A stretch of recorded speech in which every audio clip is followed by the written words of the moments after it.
single to center. So 1 run scores. Then J.P. Crawford says, you know what, I'm going to score easily, so he doesn't even slide. But O'Neal Cruz throws this ball 105 miles per hour. Go ahead. No, you go. You don't believe the gun? Please so say you don't believe the gun. My buddy has a theory on. My buddy has a theory that the tennis radar VAR is false. Yeah. And that we just all believe it.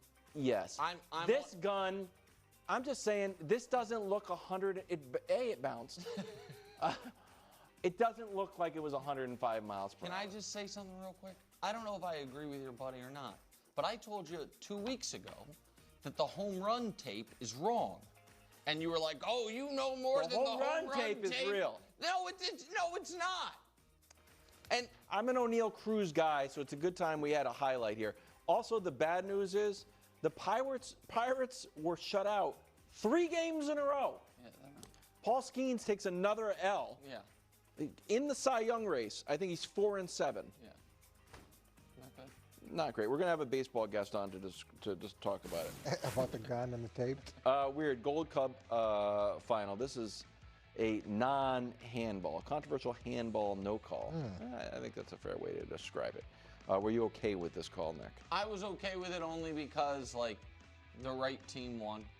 Mexico thoroughly outplayed the United States, and they deserve to win. And I also... But isn't that a handball? Turns out it's not. It's kind of weird if it's like your plant hand, but and here's the other thing. A handball in the box is such a punitive penalty that I feel like it should only be called if it's the spirit of it, which is you used your hand for an advantage. Yeah. Which this was not that. So I was okay with it once the rule that was explained to me. I'll tell you what, Eastern Connecticut Conference in high school, we did not play these rules. That would have been called a handball. Big time. Also, we'd be playing on the outfield of the baseball field. It'd be a lot of dirt. Wonderful. Summer League. Sixers Jazz in standard definition here. Number 3 pick, VJ Edgecombe. Nice. 28 points, 10 rebounds, 4 assists, 2 blocks, something or nothing. Oh, it's something. I like Edgecombe. Yeah, it's something. And the Sixers are going to try to win. The Sixers might be okay. Well, everyone gave up on the Sixers. Well, because they were talking about breaking Embiid's hip to fix enough his knee. with the breaking the hip. They were talking about They mentioned it. They mentioned Byron Sirianni. Yeah. As soon as the doctor says we're going to break your hip and fix your knee, you say no. Okay, I'm just saying. I'm going to get another opinion on that one. Listen, you know I want the Sixers to do well, but that was concerning. Me and Cab, Philly guys all of a sudden. Yeah. And maybe Dusty if we got to listen to what's it? Dusty's trying to put, Bryce Huff stories. Yankees up 6-4 on the Mets. Soto flares this one to left. Bellinger with the shoestring grab and then doubles up Lindor on first. Yankees win. They snap a 6-game losing streak. When we left for vacation, Coach, the Yankees were in first place. Now they're 3 games behind the Blue Jays. Who's in first place now, Coach? Yeah, Blue Jays. Who did they lost 3 to Toronto, didn't they? Yeah. Remember, Coach is Blue Jays guy. I'm a Blue Jays guy. Why? Your brother-in-law. You know, he's there. Doing a good job.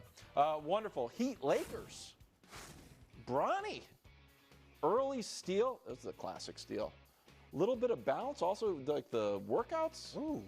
Looking okay. He had some great quotes. He also had a great quote. He's like, there's guys in this league that can score 15 or 20. He's like, I'm not going to be that guy right now. What do you say? I'm going to be a menace on defense. He said, so I'm going to be a menace on defense. Yeah.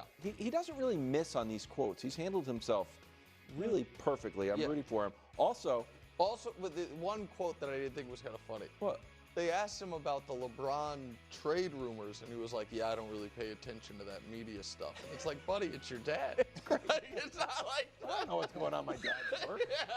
We don't talk about that. I don't know what my dad is up to. Cooper Flagg versus Bronny on Thursday. Sweet. Something. Final wonderful. Back to the Gold Cup. 76-minute. Edson Alvarez with the game winner was reviewed for offsides. It was good. Mexico wins their 10th Gold Cup, and that's the weird and wonderful from the national and international pastimes. Mahomes sat down with Kay Adams today for an interview. Talked about some of the noise he's been hearing. Take a listen. I'm honestly just ready to play football again. Whenever you lose, you kind of have this taste in your mouth that you want to go out there and revenge that or whatever you want to say. But at the same time, I feel like I've had to sit back and just listen to people talk. And I'm like, let's just play football and just handle it all out there. And I don't really want to talk about it. I just want to go out and show who we are as a Kansas City Chiefs.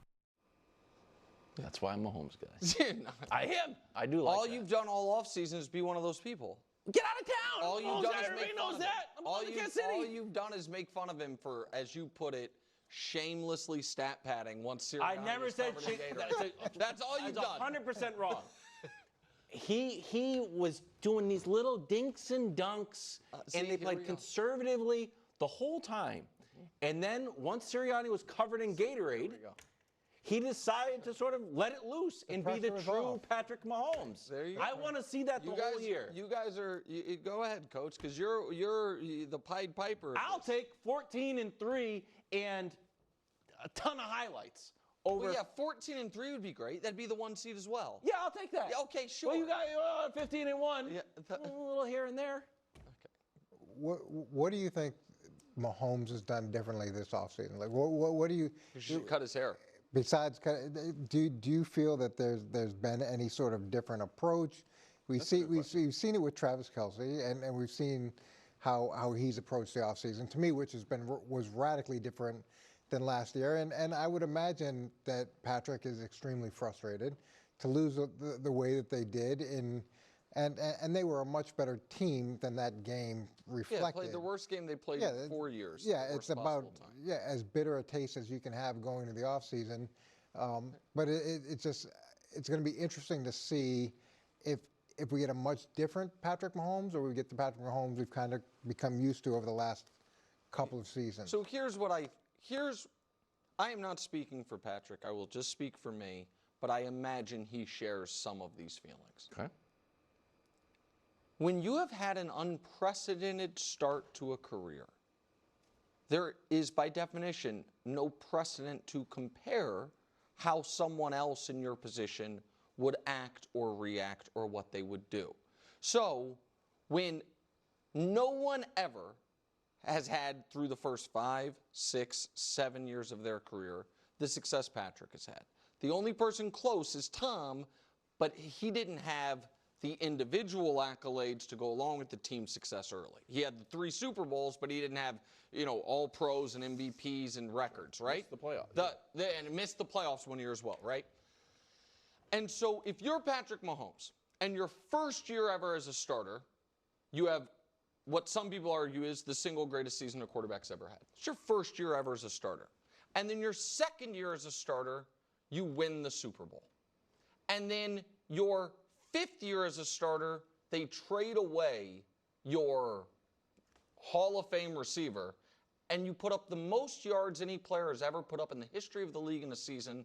You win another MVP, and you win the Super Bowl despite being injured in the playoffs. And avenge a loss to the only active player who's ever beaten you in the playoffs, in Joe Burrow. And then your 6th year as a starter, you have I think the league record over the last 20 years for drops by wide receivers. You have to go on the road in the playoffs. You beat all of your alleged rivals, and you win another Super Bowl. Mm-hmm. And then your 7th year as a starter, you have statistically your worst season ever while going for a three-peat, still are the 1 seed, once again outplay your rival in the playoffs, and then get to the Super Bowl, and obviously then he and the whole team plays poorly. What's frustrating is people are acting as if they know Josh Allen would still be putting up these amazing numbers if he had beaten the game 3 times already. Lamar would still be putting up these Hall of Fame regular seasons if he didn't have this giant cloud hanging over his career. Joe Burrow would make the playoffs more than he missed the playoffs, which has eluded him up to this point in his career. And so they are comparing Patrick when he is incomparable. And so that's what's irritating to me. When 7 years in, your worst year ever was an overtime loss in the AFC Championship game and the 3rd best quarterback in football that year, how do we know these other guys who are putting up gaudier numbers that if they had 10% of the success of him up to this point, that they wouldn't also maybe, I don't know, either try some things out or lose some focus and early regular season games when you know, by the way, we'll come back and win anyway. We just don't know it. And so I find that part of it outrageous in the discussion surrounding it. But you don't think that, look, it's fun to compare Patrick to different quarterbacks, but I feel like most of the time on the show, we're looking at Patrick 3 years ago to Patrick last year and trying to solve the problem in our head, why the wins are still there and the numbers are down here and the interceptions are up here, but the team's success is still, great. But I think it's a fair question of like, hey man, all of your numbers were way down. You won a lot of defensive battles. He himself said he was kind of, what was the word that he used? Remember when he said he wanted to have more fun? Not having as much fun. Yeah, he wanted to have more fun this year, and he didn't. So is this just the way it's going to be?